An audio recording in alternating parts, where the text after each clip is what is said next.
Hi, I'm Heidi Show, and we're here today to explore metaphysical and holistic concepts. We have a wonderful guest with us today named Virginia Allen. She's touring through Missoula and Hamilton, sort of racing between the fires to come talk to us about the activation process that she enables, or facilitates is probably a better word. And we're going to ask Virginia a lot of questions about this process, and I believe, we'll get to this later, but I believe Virginia will be giving a week-long seminar in Salmon, Idaho, coming up where she's from. So thanks a lot for being here today, Virginia. Thank you for having me. You're welcome. Such a beautiful green color in the middle of summer you're wearing. Thank you. So I'm really a novice to all of this. Now, activation sounds like it's going to raise the energy, raise the vibration of the person's body, the person's body that's encasing a soul. How did you get to this place where you help activate people? Well, I began my journey basically a long time ago, but this specific journey, unbeknownst to me, I was in Washington State and basically following the Ramtha teachings. Okay. And I was having my first healing, Reiki healing, and Jesus appeared to me in living color and told me to lay down the cross, that it was time for me to lay down the cross. And then a week later I had a near-death experience where he again appeared and gave me a review of my life. Wow. And during this review, I said to him, oh, then I could go back. And he said, yes, but you must change every concept of your life. And I didn't ask him what a concept really was or how long it would take or what it entailed. I just agreed. And instantly then I was back and completely fine. And then he began to appear to me in the morning when I meditated again and telling me things and teaching me. And it just continued to progress. And after a year of doing that phase, I had an experience where I was pretty much fed up with life and situations that I kept recreating. And I gave them my ultimatum. If you don't tell me what's going on, then that's it, I'm done. And I meant I was going to kill myself. And I just had my tantrum, and then I went to bed, and of course I forgot about it in the morning. And he came into my body that morning when I was taking a bath. And my body began to flip around, and then he answered my questions and told me basically why I had had a very challenging life and that I would be a teacher and healer. And then he again began to tell me more about my life and that I was to channel him in the spring, which was 5 months from that time. And so I, after a little while of debating if I should do that or not, I agreed to see what would happen, basically. And he taught me basically how to channel. And then I had my first experience of channeling him. And after that, I continued to channel. It was like instantly, this was my new profession. And I was traveling because word of mouth, kept taking it places. And then I began to teach in retreat settings, and I was in Hawaii on the Big Island. And I had 26 people there. The room was filled. And he announced to me that morning that I would not channel, that I was to lay down, and that everything would come from within me because I was ready to teach. So I started doing what I have called Shakti Yoga. And Shakti is the feminine energy within us. And it's transformational yoga. And as I did this, which is praying, movement, and sound, then I began to activate. And the activation is raising your vibration so that the seal within the chakra, which is the sacred energy of pure light that is the divinity in you, bursts open. And it's like having a birthing experience because you breathe the breaths of childbirth and you have contractions just as if you were having childbirth. And when it's finished, then you have light in every cell of your body just going off, basically. So that was my beginning. And from that, I continued to teach. And it's like I had this new computer now. So then the mother energy would teach me how to use it. And that I could move this energy through my body, and I could, speak a certain word, and I would have the energy come for whatever purpose I needed, for healing myself, for healing others, for creating in my life. And so I've continued now. It's been 12 years since that I was first going to ask how moment long. Okay. that I encountered Jesus. And I have activated now, almost all of my seals. Now, is it the 7 chakras? Are there 7 seals, or does it go beyond the body? It goes beyond. There's Okay. 12. Okay. That sacred number again. Yes. Okay. And within each of our seals are 12 activations, which Okay. then would be 144. Mm-hmm. And that would be the Christ. So when he has given this to me to deliver at the year 2000, because he said we would be ready at that time, because it is time for the second coming. Okay. And so when 140, when each of us begin these activations, we begin to have that energy living in us, in the way we speak, in the way we look at someone, the way we touch someone. And as we continue, then it will be like, a domino effect. More and more people will be changed, and the world will actually change because Christ is alive in you and me and others that have chosen to have that experience. And can I ask you a bit about the personality of the Jesus coming through you? Well, for me, my experience was he was very patient Okay. with me because I was the biggest doubter in the world. I mean, I just could not, I just didn't believe half the things he'd say. Mm-hmm. And I was always so much in fear that I didn't really enjoy channeling Oh, no. at all. Okay. So he would be very patient, but also very persistent. Like he'd be standing here ready to enter. He always entered on this side of my body. And he would say, I want you to tone. And I would say, but I don't sing. And he'd say, yes, but I want you to tone. And so we'd go back and forth, having this. And then I'd finally agree, because he's very loving and persistent, but he doesn't waver. If this is what he wants me to do, then this is what he wants me to do. Mm-hmm. So he was just very patient and loving. And then sometimes I would have people, of course, that totally were in resistance to this experience, and they would get angry at him or say things that, I don't believe this, it's Mm-hmm. blasphemy or whatever. And he would look at them as if they just said, I love you. He loved them no matter what they're experiencing, and how they Mm-hmm. were responding to him. He just always loved. There was nothing but love. There was firmness, Mm-hmm. but and certainty, but nothing but love. Hmm. So that was my experience, and still is. Now, do you ever have people, I imagine maybe a couple people in the audience anyway, will be wondering about the whole Jesus concept. They may have had bad experiences inside of a Christian religion, or maybe they weren't raised Christian and just aren't ready to take a hold of Jesus as a guide. How do you respond to that? Well, I can understand that, Okay. because that's how I was. I was raised Catholic, but he was on the cross, and you really didn't talk to him because you had to go through Mother Mary to get to him. Mm-hmm. And he was, as a child, it scared me to see, the blood and hear the stories of how he was crucified and suffered. Mm-hmm. So I never really felt close to him at all. Okay. And then after I started this process, I didn't feel any love for him for a couple of years.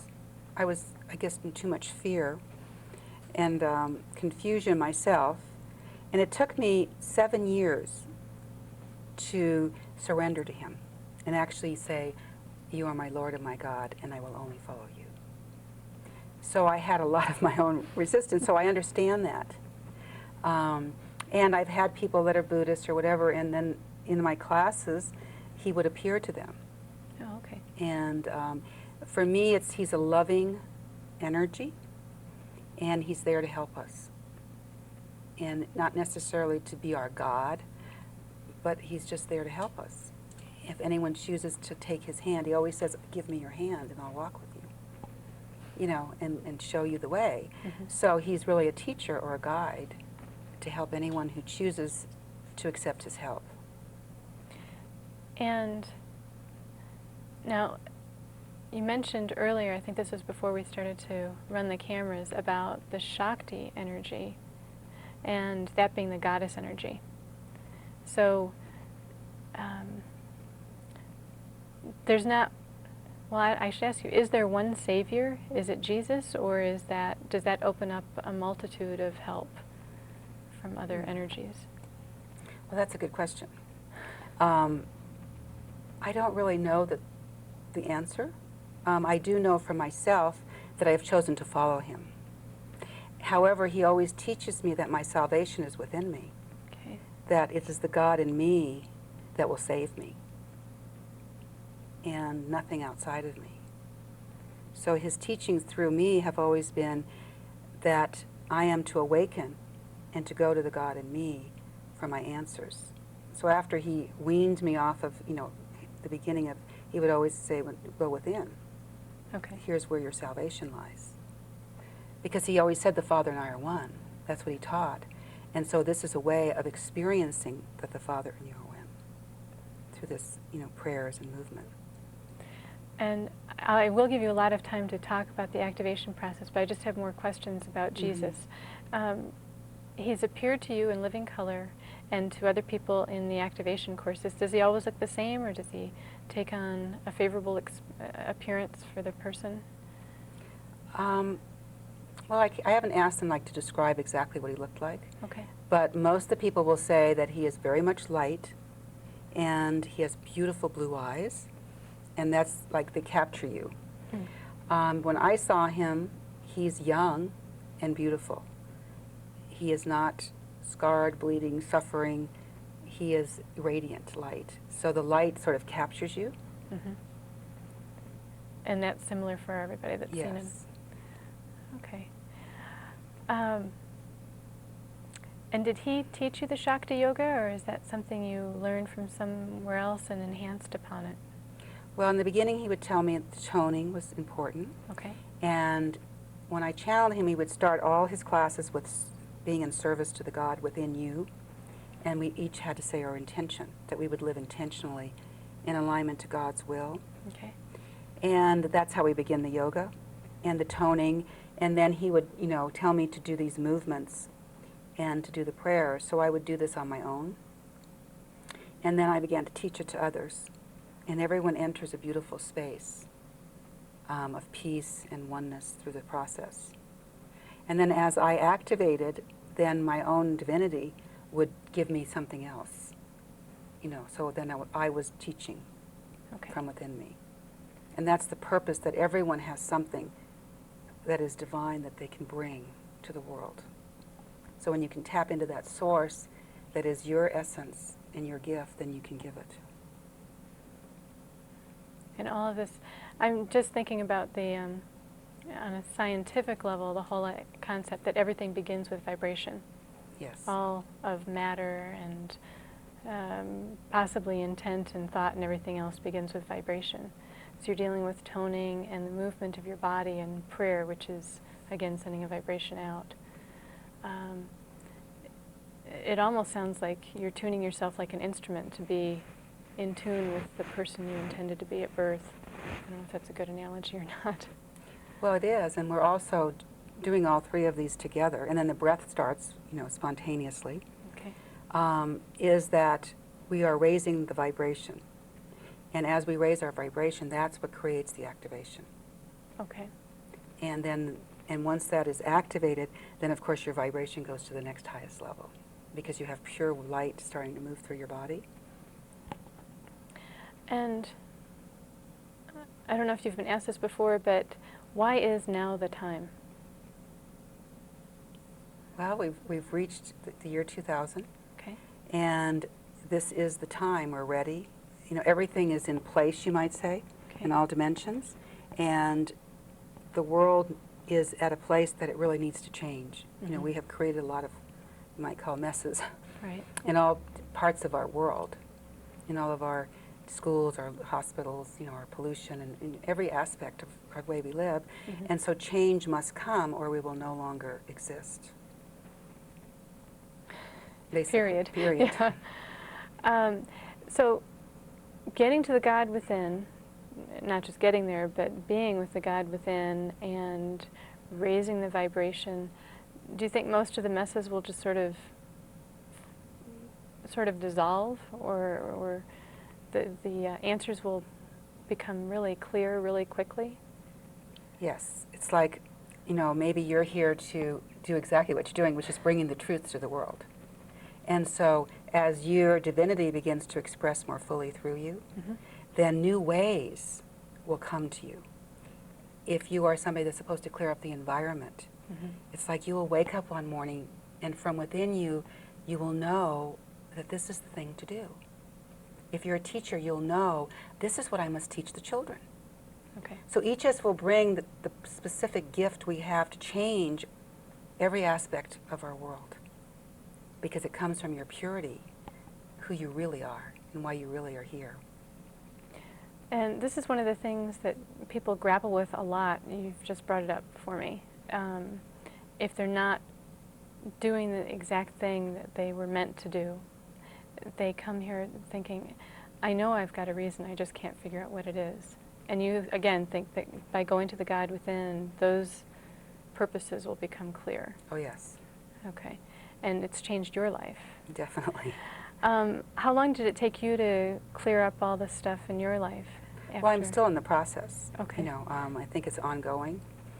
And the first, you know, few years with him, I would say until I activated, it took me a long time to activate because I was not at a very evolved state in my own being.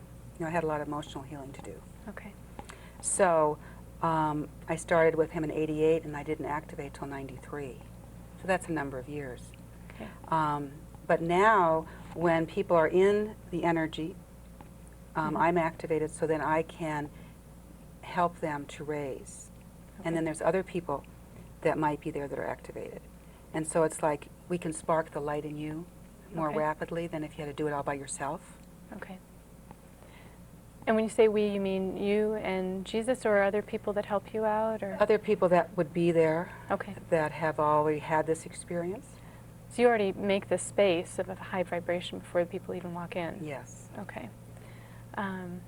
Which is always a better place to start. And in the tradition of India or other cultures like that, they call them gurus, teachers, and that they have this Shakti within them, alive, and they can give you Shakti pot. What does that mean? That's to give you that light. So Okay. I have the ability to do that, Okay. which then instantly raises your vibration. Going back a little bit, I just have to ask this question. What did Jesus mean when he said to lay down the cross? Well, I was living a life that was, at that point, I had been doing a lot of suffering all my life. I had come from a family that were from Europe, and they were peasants there, so they always talked about how life was hard, it was struggling. And all of the stories, you know, they would tell the stories, my grandparents, and my mother told the stories to my children. And so my experience of my family was that life was hard, and you struggled, and you suffered, and I had some of those experiences in my own life. And so that's the cross. Oh, okay. Could you extrapolate and say, stop being the victim? Well, yes, to realize that you have the power within you, Okay. and that you can change any experience that you have. Or at least the perception of it. Yeah, the lesson you get from perception, it. and also to know that when you make a decision, and it's your will, that you can change any circumstance in your life, because you said so, and because you're God. Okay. Now that's a very compelling statement for some people. There are groups of, there are churches that believe you always pray to Jesus, you make Jesus your Savior, but you never aspire to be like Jesus. That's way too far beyond, that's over the top, maybe even arrogant to even think you can go there. How do you respond to that?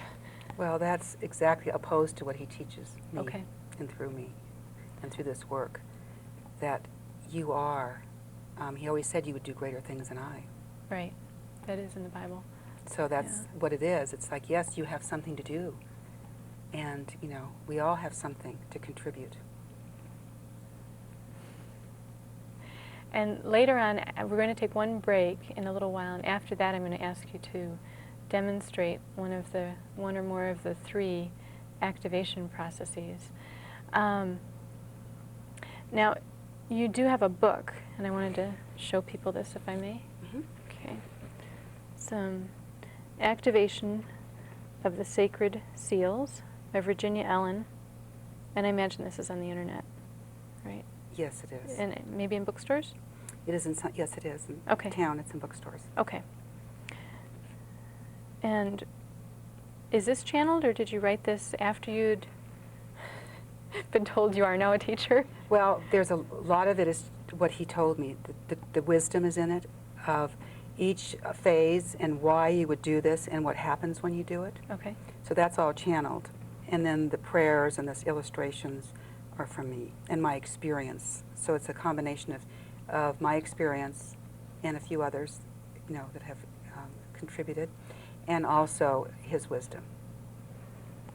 And you told me earlier, before we started filming, that there are a number of people ready to activate and become the Jesus. Connect deeply with the God within. I'm not saying the words correctly, but if you could rephrase that and tell me, how many people are there that are ready to do that? Well, he said there were millions of people that are encoded Okay. to become the living Christ, Become the living Christ. the living God, and that they will continue to awaken, and if they were to go in and ask themselves, some part of them knows that, yes, I'm one of those. And once they make that decision, then it will begin. To say, yes, I am, and I'm ready now to do it. And instantly, they'll be moved into another place, and they will be receiving wisdom, information, and they'll begin that process. And these people could be anywhere on the globe, of any race or ethnicity or anything like that? Yes. However, the United States, he says, is the I am Okay. of the world, and this is where the Christ will walk again. That this is, going to be the New Jerusalem in this area that we live in. The Montana, Montana. Idaho, and up to Alberta. There's a map of this area. Okay. And also that America is the land of freedom. It always has been, and it was intended for that purpose. And so this is where it's going to happen. So India has always been the land that people would go to, but this will be the new land where it's all going to happen. This will be a pilgrimage spot. Yes. Okay. And you said people will know inside themselves if they have the call. I've met a lot of people that feel really connected to the Essenes, that felt like past lives they were definitely connected with the Essenes. I would imagine a lot of them are hearing the call about now. Yes. And let's talk a little bit about the course you're going to be giving. What dates is that? Well, I'm actually doing a workshop in town on the 19th. On the 19th of August? Yes, it's just going to be an afternoon of experiencing some of the activation. And what day of the week is that? It's a Saturday afternoon. Saturday afternoon, okay. And then I'm having a week-long, I call them activation retreats, which is 7 days. It's August the 20th through the 27th, and that will be in Salmon. Oh, so you're running back home after the 19th. Okay. And actually, it's all done on love offering, because okay. this is my gift to humanity. He gave it to me, and so now I give it to anyone that would choose to receive it. Oh, well, that's very generous. You're hearing more and more of that, and it's nice to hear that things are available to everybody. The economy here is still in a huge state of transition. And I've never been to Salmon, Idaho, so you take 90 and... You can take 90, but that's going the long way, going through wisdom. And of course, when the roads are clear and open, you can go right through 93, and it drops you right into Salmon. Oh, okay. And is that right on the Salmon River? Yes, it is. It's a little town. It's very clear and beautiful, usually. You've had smoke there, too? Yeah. Hopefully by the time this airs, it will have cleared. Yes. But it's been a pretty smoky time. And your partner, Pat, was telling me a message that you or he or both of you have gotten about all the smoke and fire. Yes, that it's for purification because this is sacred land. Okay. So it's purifying old energy because it was, this is the New Jerusalem. Okay. And also it's bringing people into a place of humility, maybe bringing them to their knees to pray. Ah. So it's serving the people as well as the land. Mm-hmm. And is this the one spot on Earth? I always feel very at home in Sedona as well. Sedona is, to me, John Muir used to say that the redwood forests were like cathedrals, and that's how I feel about Sedona. Mm-hmm. It is beautiful there, and there is lots of wonderful energy. And also North Carolina, I was in Asheville last summer, and I fell in love with that area, and there's wonderful beings there. Mm-hmm. But each center, you know, has a different purpose. Okay. So this particular area he calls the New Jerusalem, and also that there will be many, many light workers coming, and cities of light will just be popping up as people, you know, get in touch with what it is they're going to bring. And there's already a lot of them here. Mm-hmm. You know, different centers, different people bringing their work, Yeah. and new ways and new ideas. And I imagine some people will still be taking the message out. Yes, and a lot of people won't live here, but they will come here for, you know, maybe a month, maybe a week, and just receive what they need and then go on. So it's not for everyone to live here, but there are some that are, you know, this is where we're to be, for at least this time. So I want to ask more about the New Jerusalem and the energy of that. The old Jerusalem, the present day Jerusalem, is pretty racked with controversy and infighting, outfighting, all sorts of fighting. The New Jerusalem, I don't think, is going to have that energy. No. He says that this here, because of all these sacred mountains that we have in this whole area, and, Mm-hmm. and by Salmon and Sawtooth has beautiful crystal cities. Oh, okay. And the mountains are actually, a lot of them are in pyramid shapes, Mm-hmm. and they are crystal, and that they will shed their shields, just like we have our shields, which we're Mm-hmm. shedding, and they will be pure light as we are pure light. And that this is where we can enter interdimensionally into the inner cities as well as going into higher dimensions, Okay. and that masters will walk here again. So it's kind of like he said, heaven and earth become one here, and there will be that interchanging of some people will be going over for a day or two and then come back, and then masters will come here as we continue to, you know, shed our shields. And even Jesus did pilgrimages Yes. out of Jerusalem. Have you gotten any information? Do you mind me asking about that? Any information you've had about his travels outside of the Holy Land? Well, like, what do we? I don't really know specifically. Did he go to India, and did he make it possibly all the way to England or Scotland?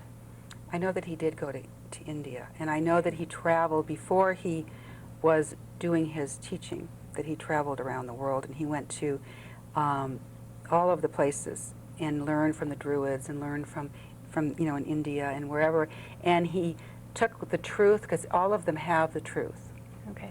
or a piece of it. Mm-hmm.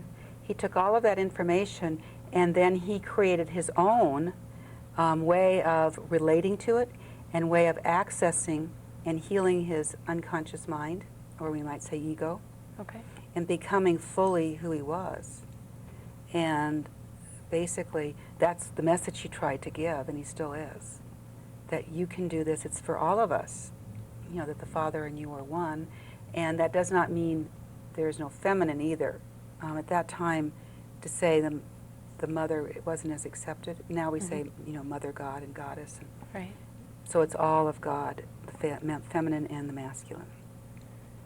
And was part of Jesus's arrival here and teachings here 2,000 years ago that, I mean, he took a human form. I don't know if he went through the unconscious amnesiac state that most of us do or not, but he still, like you said, had to heal the ego and work through having a body, and he had to learn while he was here, even though he was an enlightened being upon arrival. Yes, he didn't come in the state that he was when he taught. Oh, okay. He was already very highly evolved, and it was very easy for him to learn and access, because as you remember in the stories, that as a child he would be in the temples and he would just spurt out all this wisdom. Right. So it was within him, and he had access to it. And we actually have access to all that God is because it's within us. So it's beginning to accept those concepts. And like the Catholic Church, because I still go to Mass, I love going to Mass. Yeah.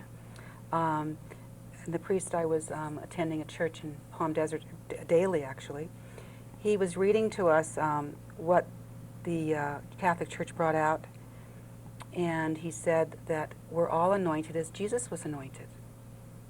And so I said to Jesus, well, what does that mean? Mm-hmm. And the priest didn't really know what that meant. And he said, to acknowledge. If you acknowledge that you are anointed as I was anointed, you will be.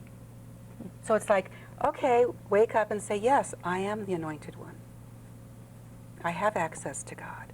And to really accept that and to allow that to be all of your consciousness, like instead of saying, oh yeah, but how could you say that? I mean, there's a part of you that would say that, or, I feel so this way or I feel so that way.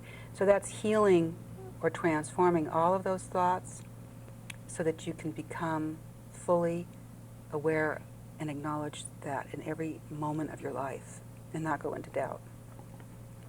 And how have you made peace with the Catholic Church that you go back to Mass, and what do you get out of it? Well, it was interesting because I left the church and was very angry. I had a son that died of cancer, and then that was it. I was done, with the church. And so I was in Palm Desert, and one morning he said that I should teach the Course in Miracles. So I put a little ad in the paper, and people called, and one of the ladies said, because I lived way out of town, call the Newman Center, which is a Catholic church. They have space there you can use. Oh, okay. So I called the priest, and he immediately said, oh, yes. And he was very open. So he invited me to come and see the facility, and we went and had lunch and talked. And so he kept inviting me to come to Mass. So I went on a Thanksgiving. And this church was very different than the traditional Catholic Church. There were no pews. It was a circle you sat in, Oh, nice. in chairs. Mm-hmm. There was no crucifixion and no statues. There was the laughing Christ. And I haven't seen that one. there was no confessionals. Okay. And once a year they would have people come in and just, say, that in a group, like whatever you felt like saying in a meditation, Mm-hmm. that, you realized that you did something that was incorrect and that, you were ready to be forgiven. So he was much more progressive. He believed in abortion Okay. and birth control if that's what you felt was right for you. Mm-hmm. And so that was like, oh, okay, so I went. And then I started going, and so then Jesus would tell me, I think it's part of the things he would say, I would think like, that's not true. And then he would tell me the truth. And so I would do Mass according to what he told me, changing the prayers, changing the songs, like a word here and there. And then he taught me that when they did the communion, which was the host and the blood, Right. the wine, that was really his consciousness that you were taking into your physical body. Okay. And that you could ask him to heal anything. So if you would go in feeling heavy about an issue or pain in your heart, and you could say to him, could you please remove this heaviness I'm feeling, Mm-hmm. or this sadness? And I'd go up and I would get the communion. I would say, you're in my body now. Would you heal me? And so the first time I did it, I sat next to a woman who was an ex-nun and kind of like the priest's right-hand woman. Yeah. And he moved down my arm. I mean, I could literally feel him moving this energy down my arm, clearing whatever was there. And the woman said to me, oh, did you feel that? Because our arms were touching. Jesus was right between us. And I said, I know he was in my arm. And so that's what I did, and I teach that to people. And that was the purpose, is to lift us and to know that his light, his wisdom is now within my body, and all I have to do is ask, and you shall be healed. So that's why I go to Mass. I have this beautiful experience of the living Christ being there. Mm-hmm.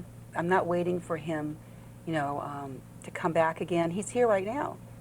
He's never left. So there's that, and I was also wondering if there is just something sacred about going to Mass. People are at a different vibrational level Oh, yes. for those couple hours. And that can be a nice environment to be in just by itself, having people really focus on the larger part of themselves. Yes. I love going in churches. There's just a beautiful energy. Yeah. And singing and, you know, all that goes on is just a wonderful, uplifting experience. We went cross country a couple years ago, my husband, my daughter, and I, and every town we stopped, it was so strange. We'd pull up, we'd turn a corner, and there would be a St. Francis church. Every town. It was crazy. And we had just come from San Francisco, so it was very funny.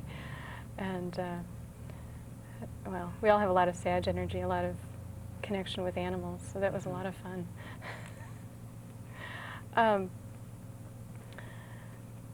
Masses. Do you do masses now in Salmon, Idaho? I haven't gone to the church there. No? The times are a little, you know, off for me, but I intend to.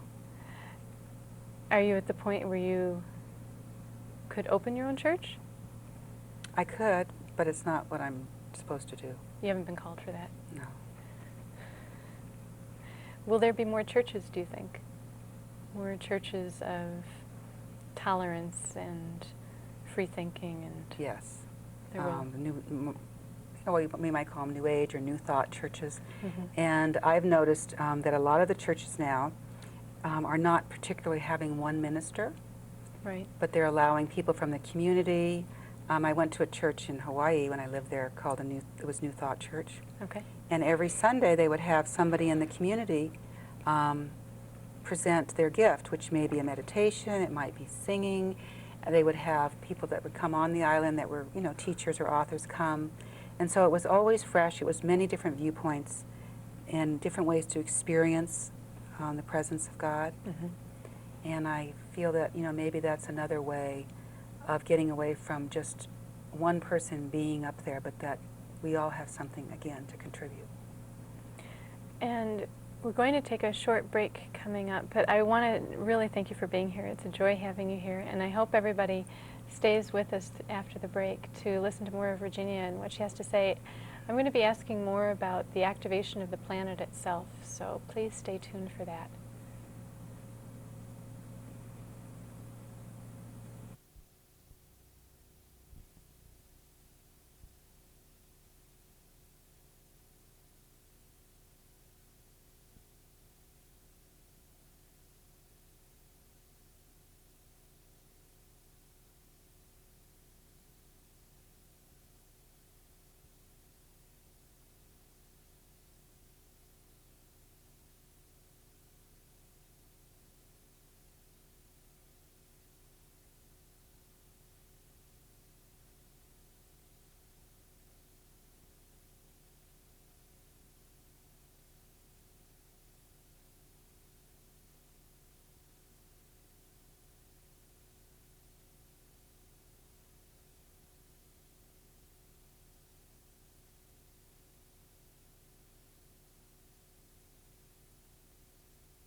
Hi, thanks for staying with us. And we're here today again with Virginia Ellen, and we'll talk to Virginia more in just a minute. I wanted to remind people if they have any video project that they wanted to do, please give MCAT a call at 542-6228. It's 542-MCAT. And I wanted to thank everybody on the crew today for helping us out. Rachel, Lori Hudak, Damien, David Trotter, Frank. And if you'd like to contact anybody on the show, the number is 406-829-9162, or my email address is htruog, T-R-U-O-G, @yahoo.com. And Virginia Ellen, our guest today, has a book, Activation of the Sacred Seals, and it's available through Fact and Fiction, Barnes & Nobles. The internet publisher is www.iuniverse.com. And is there any way that people can contact you, Virginia? Yes, my email is virginia.ellen, that's E-L-L-E-N, Okay. at skybiz, SKYBIZ.com. Okay. And I have a phone number in Salmon. Did you want to give that out? Sure. Okay. 208-756-6774. You can say it one more time. 208-756-6774. Okay, great. And your week-long retreat is coming up from the 20th to the 27th in Salmon, Yes. correct? And you'll be giving an afternoon workshop here in Missoula On the 19th. And where will that be? At Wild Ground. At Wild Ground. Mhm. And is that also love offering? It will be a $25 love offering. Okay. So, and that basically means if you can't come up with the 25, You can get in for less. okay. But we do need to pay for the space. Right. And I wanted to ask you, as I said before the break, more about the chakras. And in your training, has Jesus taught you about colors with the chakras? Well, what he says is that we all know that there are colors in the chakras, and we've read and seen beautiful illustrations. However, as you activate, and this center of the chakra, which is pure white light, Okay. begins to come through you, then it's like the mother in you is what activates the feminine energy. And Okay. then the mother takes care of you from that moment on. In other words, she brings you to the next moment of your healing. And as each moment that you heal another aspect of yourself, then whatever the chakra that would be housed in, it's cleared. And a Christed being has all white chakras. Really? They will become pure white light. All of them. Yes. And that's the opening of all 144 seals. Well, there's only 12 seals, but each one would have 12 activations Okay. Oh, 12 activations? within each seal. Within each seal. Okay, I misunderstood that. Mhm. Okay. Could you go pick your favorite chakra for today and go through the 12 activations possible? Well, I haven't had all of them, and the only Okay. time I know them is when I have experienced one. Okay. So I'll tell you basically that in the chakra there is a divinity Okay. or a divine purpose, and I can tell you what each one is since I have activated all of that. All right. So in the first chakra is the mother of creation, Okay. and also the passion to live your creation. Okay. So when you have a creative idea, which many of us have tons of creative ideas, Mhm. but nothing ever happens, they never come into form, so we might lack passion then. So it's the passion to live your creation. It's the passion to live every moment of your life. That would be when you would be totally, all the fear of living would be all the scarcity, the survival issues that would be in the Mhm. first chakra, they would be completely healed. You would be living your creation, and you'd have the passion to live every moment in joy. Okay. And then the second one is the mother, father, God. Okay. And the mother transforms you, literally. She will take an old energy that we would like to now give her and say, I'm done with feeling jealous. Okay. And she would begin the transformational process, which is when you feel this bellowing inside of you, and breath then begins to come up, and then the energy is released and you feel it leaving you, and then a new energy is from within you starts going up through your body. Is that the same as Kundalini energy? Yes. Okay. And so then we have the third chakra, which is the goddess and the god. So it's the Okay. desire and the will would be there. And as you have more desire, is the spark that lights the flame of will. Okay. So you must always, the feminine must feel her desire to ignite the will. And then the queen and the king are in the heart. Okay. And the queen is, if you've done all the work down here and you're no longer frightened, angry, jealous, resentful, whatever, then you're living in the expectancy of your creation coming. So there's joy. Okay. What's the state of joy really is. No more worry, no more doubt.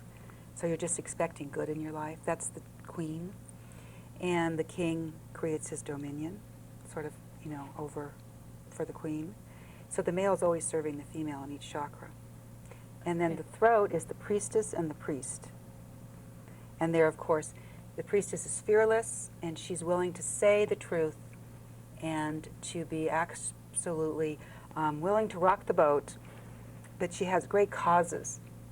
She will see children suffering or whatever our cause might be, and she's ready to just jump in there and bring the truth. Mm-hmm. And then the priest backs her up, and he will speak the truth always for her and stand by her side. And then this chakra is the maiden.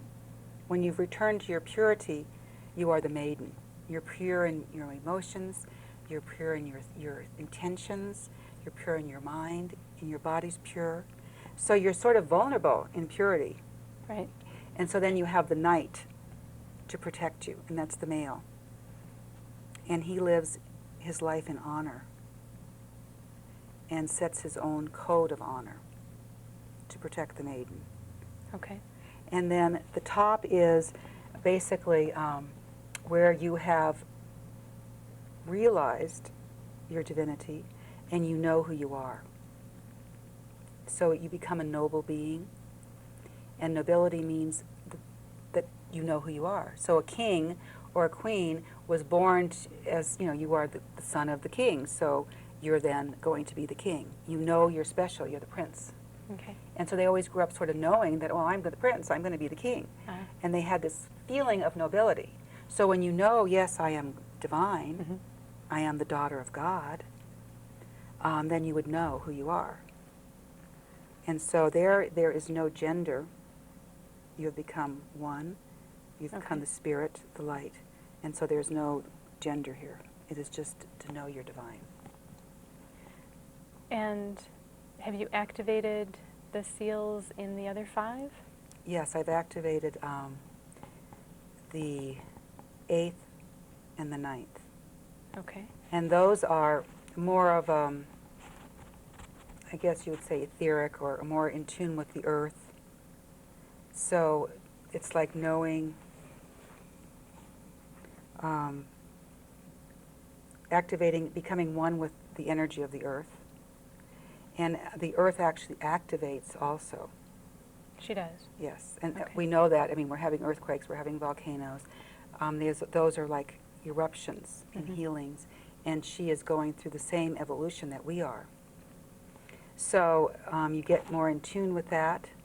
And then the next one is being able to move more interdimensionally. Okay.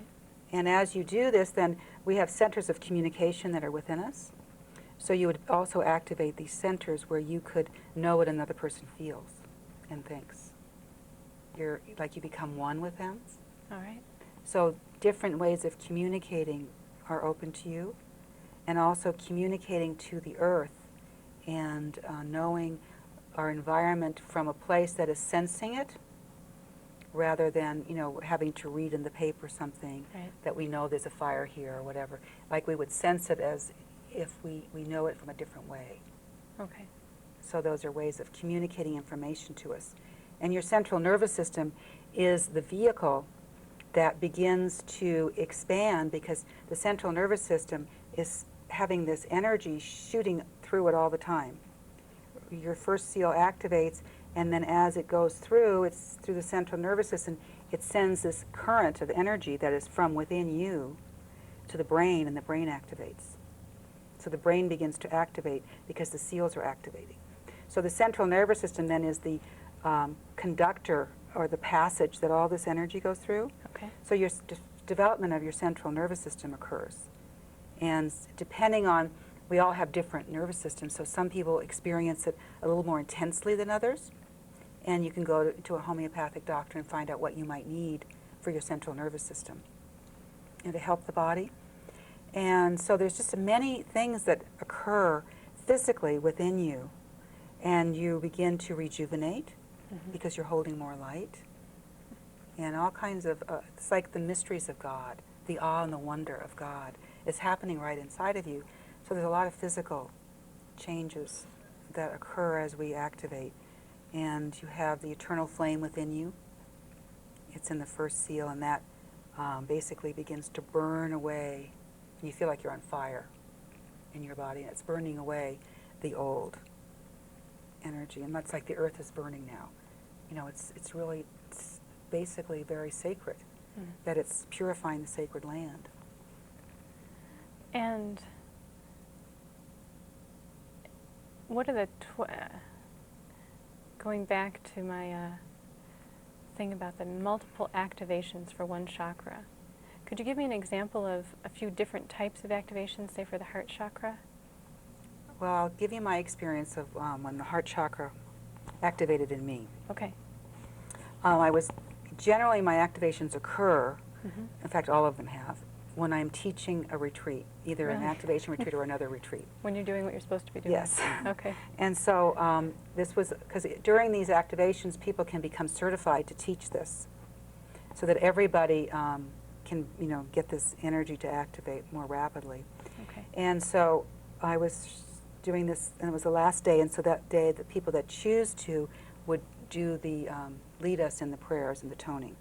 Right. And so every person that goes in then and does a piece of this, the energy builds and the energy builds, and so it gets to be real intense by the end of the day. And that morning when I asked for my service, I got, "You will enter the kingdom of heaven today." So during this process of activating, I felt as if there was a rod going across me, you know, like I was pinned to the cross. And it was painful. I mean, it was actually pinning me down. It felt like a steel rod. And Jesus is standing there, and he's on the other side, and he's telling me to come into the kingdom. But I can't come because I'm pinned. Right. You know. And so as we're going through this, and you're in a state that's, you know, a different consciousness, in another place, I am healing all the things that are keeping me pinned down. Like God is showing me things, and then there's a transformation that happens, and a release, and breathing, and all these things. And then finally I broke free. And the moment I broke free, my legs went up into the air, and I did a handstand, and I don't do those. I can't do them physically. And they came back down, and then it went up again 3 times. And on the 3rd time, the back of my heart chakra burst open, and it was like I could see these little starbursts, like, you know, when you hold a sparkler, and those little bursts of light was going off. Wow. In my whole body. So it's very physical. And actually, the asanas, or the postures in traditional yoga, have come to people through these experiences, because your body actually goes into different postures automatically. Oh, that's interesting. And different breaths. So they would teach you the breath, but they never taught you how to get the breath to breathe through you, you know, just automatically. You were saying that about the Shakti yoga, that it happens spontaneously. Yes. So during this, you're breathing a certain breath, you're receiving certain consciousness, you're seeing whatever you need to see to dissolve, you know, the illusion or blockage. And once it's dissolved, then the light bursts through, and your body does whatever it's supposed to do in that moment. Now, because I have different experience of living, and I had different issues or blockages, your experience then might be a little different, see? Because you have maybe a different issue that has to be cleared out of your heart than I had, because we live different lives. Right. So it's specifically for you. The God in you knows exactly what you need, and nobody can tell you what you need. So the mother will show you, and then the Father gives you the wisdom that you need, and it's all happening and you're just going through this experience. It's just incredible. It's like everything, every modality, because I have done breath work. Okay. I have done rebirthing. All right. I'm a hypnotherapist. I'm a massage therapist. He had me get certified in all these things. And everything God does for you, it'll take you into a past life if that's what the key is to unlock you. Mm-hmm. But maybe I don't have to go to my past life because that's not where my blockage is. Mine Right. maybe was when I was 2. So it's designed for you. And your path is your path. So it's like God's your chiropractor, your therapist, your hypnotherapist, and every modality that's known to man is in this experience because that's what you need in the moment. So God is everything. It's your resource for all things as well as your source. And it's just magic to have that happen just because you prayed.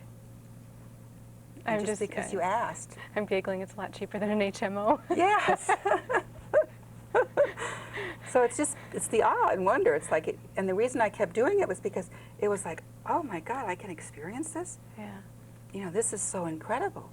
And then, you know, the mundaneness of everyday living was like, oh, well, there's more. I know there's more. I've experienced more. So I would rather pray than talk about meaningless, you know, gossip or whatever we would be engaged in, or looking at things on news that were very upsetting. I would just choose to be more with God and have more of this experience. And getting back to the mundane stuff, as you were mentioning the different chakras and the balancing of all of them, the roles that are played inside of each, I immediately started thinking of examples of how those are when they're out of balance. And that led me to think about the layer of denial right now around the planet, especially, I'm going to use a controversial word here, perpetrated by the media. There's a denial about what's going on the planet during her own activation. Yes. People are trying very desperately to correlate this to other times. You know, maybe in the 30s there was this much heat, or maybe in the 20s there were this many volcanoes going off, trying to make it seem like it's a normal state of being for the planet, when it's just so active right now. But it almost, to me, has felt like death throes. That the media, the old paradigm of thinking is going through its death throes, and it's sort of desperate to hang on and keep some power, but that it's fading out. Do you have any feelings about all of that? Well, I definitely agree, you know, with what you've just said. And I feel like even here, you know, I have family in other areas of the country, and they never even heard that all these fires are occurring. No. It's not even on the news, which just is amazing to me, because we've lost so many acres of incredibly beautiful land, and the world doesn't even know it. So what else is going on that we aren't told about? You know, lots of things. So, you know, I feel like the earth is going to be basically our saving grace. So all of these, what we might call disasters, are actually blessings of purification and awakening. And that soon people will not be able to live in denial. Right. You know, it's just not possible anymore. It seems like a big shift to make, but there's still a heavy blanket of denial going on. But yet at the same time, when you started talking with me this evening, you talked about how in the year 2000 we would be ready. And I have seen so many individuals make such huge shifts in their lives, unimaginable shifts. And so one by one, we're all doing it. And I guess that is what will crack the facade on the larger picture. It's a really amazing process. And I wanted to ask you about your channeling with Jesus. I wanted to ask a personal question. What was the most surprising thing, if you can recall, or what comes to mind, that you channeled that shifted your perception of reality? Good question.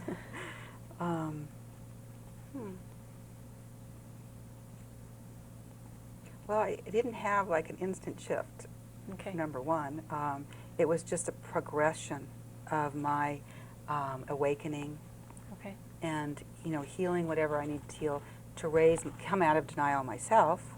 Mm-hmm. And I was, just when the energy was there, and I began to finally, I guess the density of my body was beginning to leave, and I would begin to feel his energy, and sometimes I would be awake then for the entire night. I couldn't sleep because I would feel like I was plugged into the electrical socket, and I'd just be buzzing, buzzing, buzzing, buzzing, buzzing.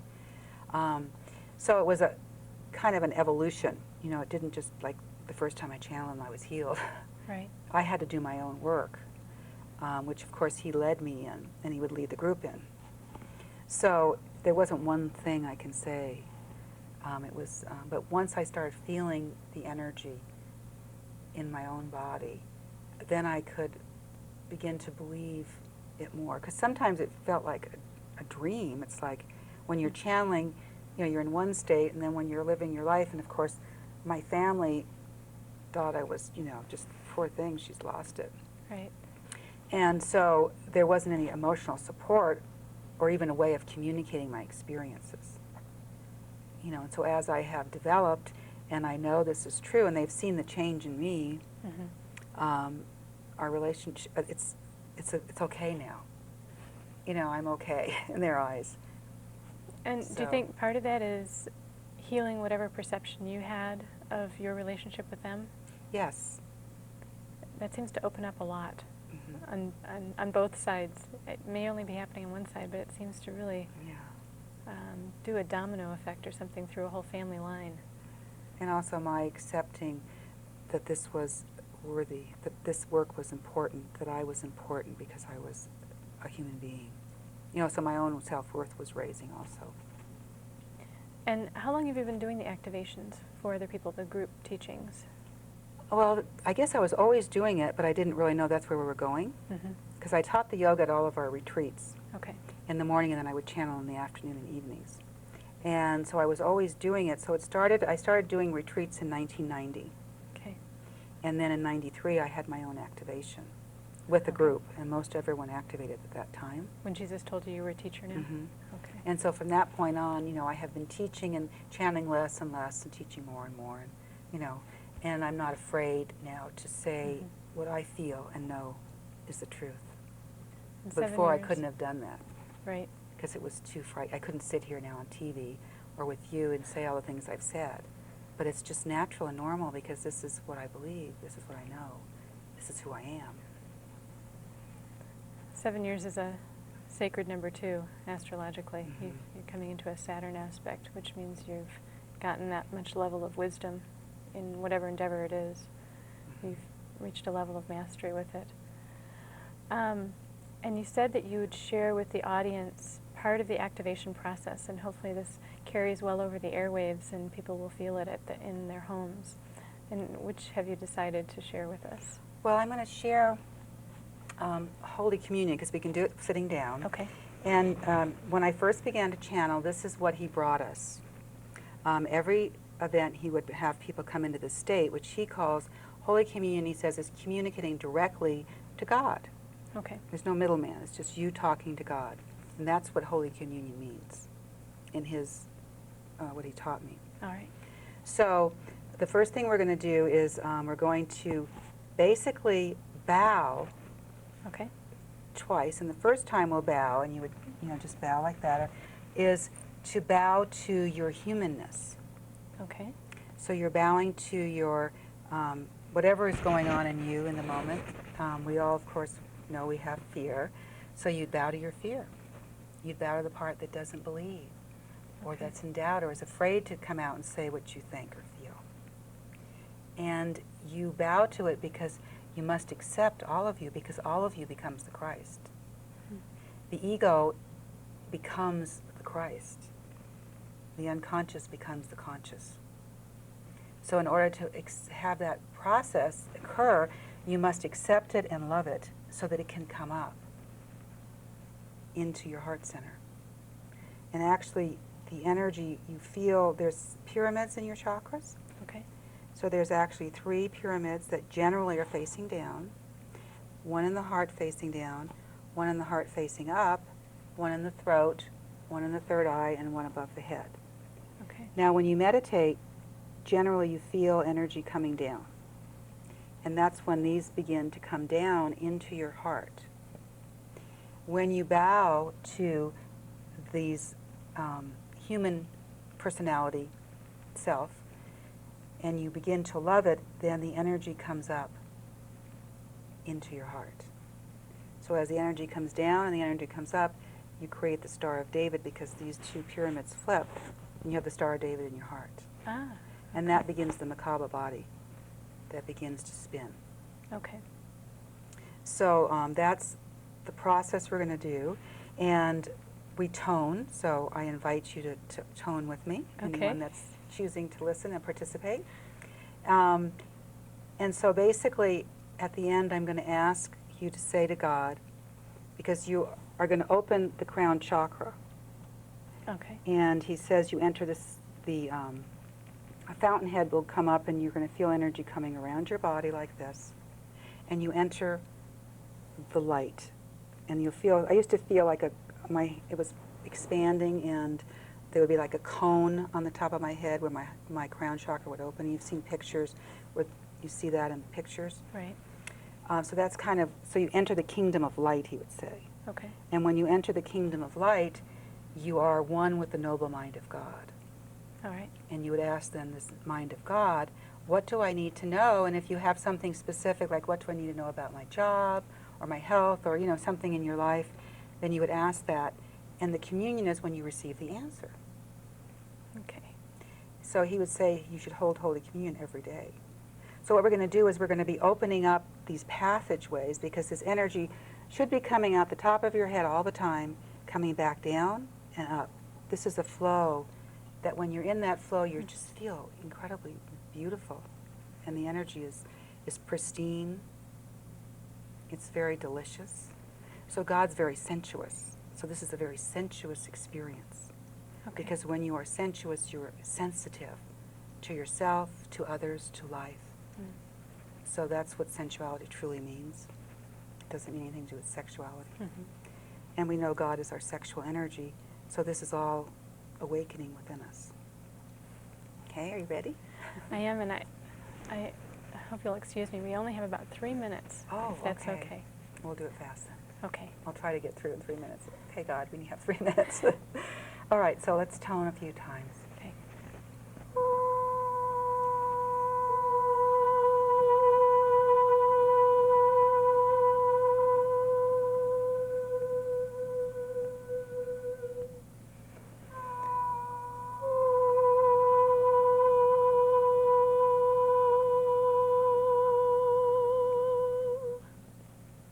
So now bring your attention and your awareness down to the left side of your spine.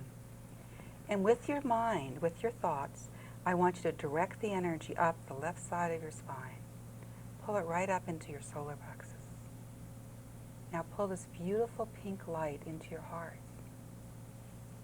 Bring it up to your throat, and let it come all the way up to the top of your head, cascading all around your body.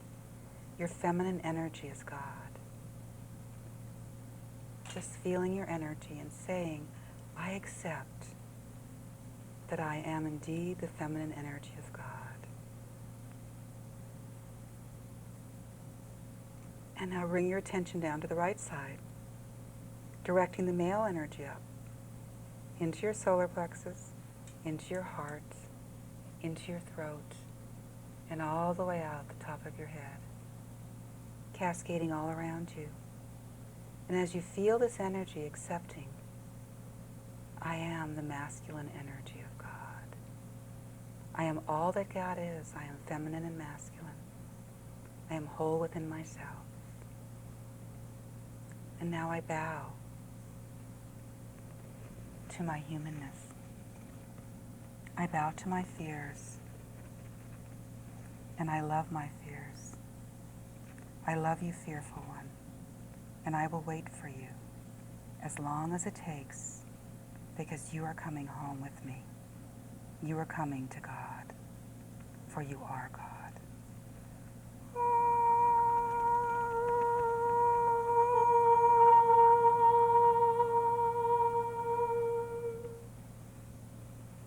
And just feel the energy as you bring your body up.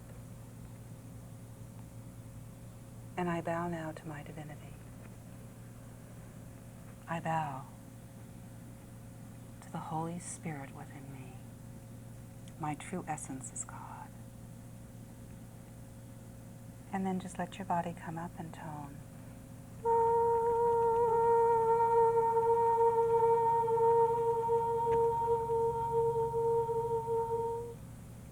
And now, beloved God, I ask to know what I need to know, and state your question.